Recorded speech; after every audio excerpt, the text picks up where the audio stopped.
Dans cette session, nous allons découvrir l'instruction select case, alors qu'on peut traduire par selon le cas. Alors, c'est encore quelque chose qui va vous permettre de créer des conditions. Ça va vous permettre de tester une valeur. Alors, contrairement à l'instruction if qu'on a vu précédemment, qui elle ne permet de gérer que deux cas, vrai ou faux, l'instruction select case va vous permettre d'indiquer toutes les valeurs possibles que le programme va trouver. Alors, les différents cas que vous allez énumérer sont appelés des branchements. Alors, on pourra terminer par un branchement qui s'appelle case-else, qui s'écrit toujours à la fin, parce que c'est, on va dire, le cas sinon, si aucune valeur n'a été repérée dans aucun branchement précédent.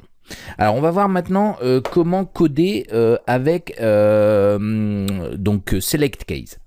Alors, imaginons ici, on va reprendre l'exemple précédent, j'ai une subdémo, je vais créer très rapidement une variable qui va être de type integer, qui va s'appeler note. Je vais définir ma note, peu importe, à 10 pour le moment. Alors, comment va-t-on coder ça?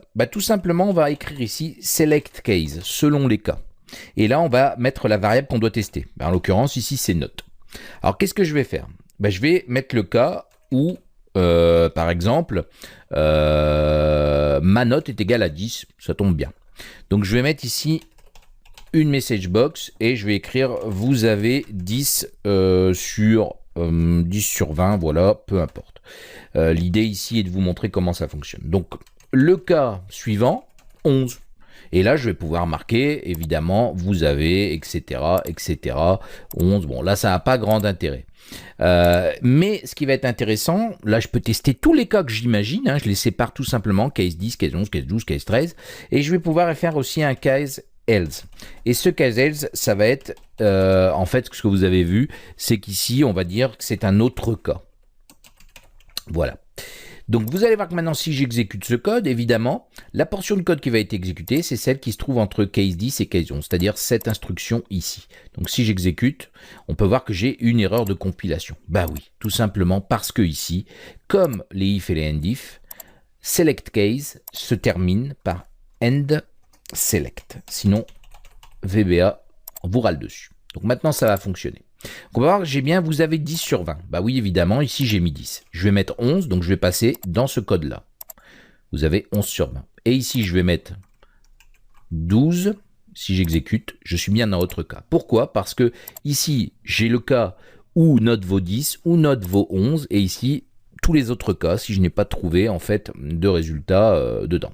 Alors là, vous allez me dire, oui, mais c'est embêtant parce que je vais faire 10, 11, et imaginons que là, on va faire quelque chose de très simple. Je veux que quand j'ai 0, de 0 à 6, ça me met par exemple résultat médiocre, ce qui est le cas, on va dire. Donc on va mettre ici résultat médiocre.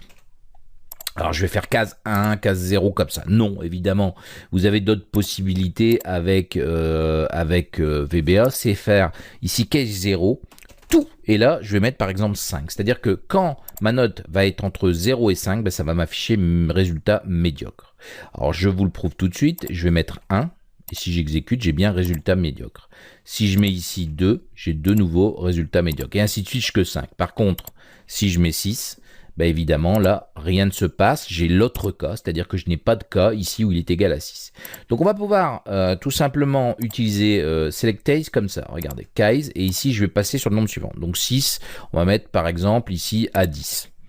On va mettre résultat mauvais, par exemple, peu importe, même si c'est pas tellement vrai. Bon, on n'a pas la moyenne, mais bon, voilà. Donc, je vais faire ici, et on va pouvoir faire autant de cas qu'on désire. Donc, je vais en mettre plusieurs. Voilà, on va les régler maintenant. Donc, case ici, on va être à 11 jusqu'à 13, par exemple. Et là, on va déterminer que c'est un résultat moyen. Ensuite, on va démarrer à 14, parce que ici, je serai dans le cas suivant. Donc, case 14, par exemple, 16.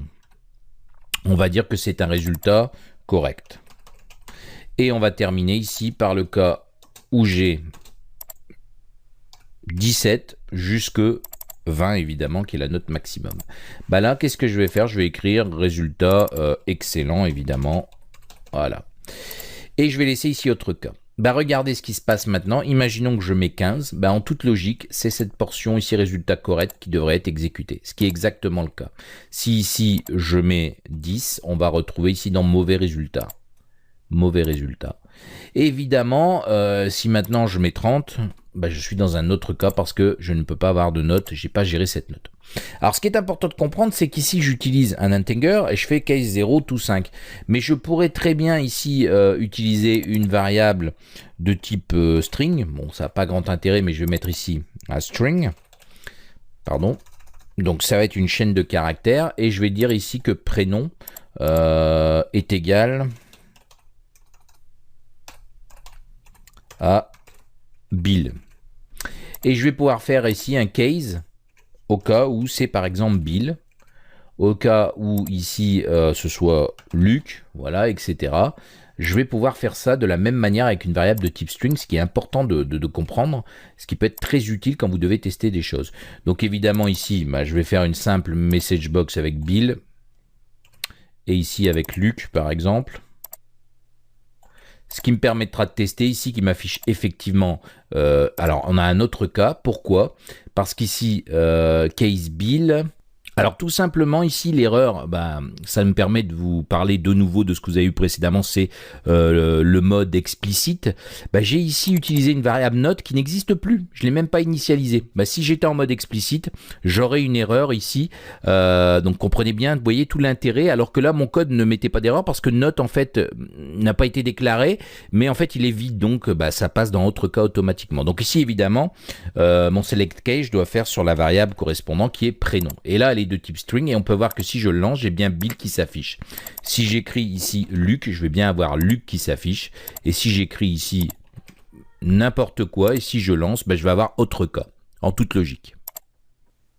Alors ce qu'il faut savoir, c'est que le select case a été décrié dans pas mal de langages, il existe dans beaucoup de langages, et il a été assez décrié, je dirais, il n'était pas populaire, tout simplement parce que vraiment, il y a quelques années, quand on commençait le développement, select case est beaucoup plus gourmand en termes de ressources que les conditions if.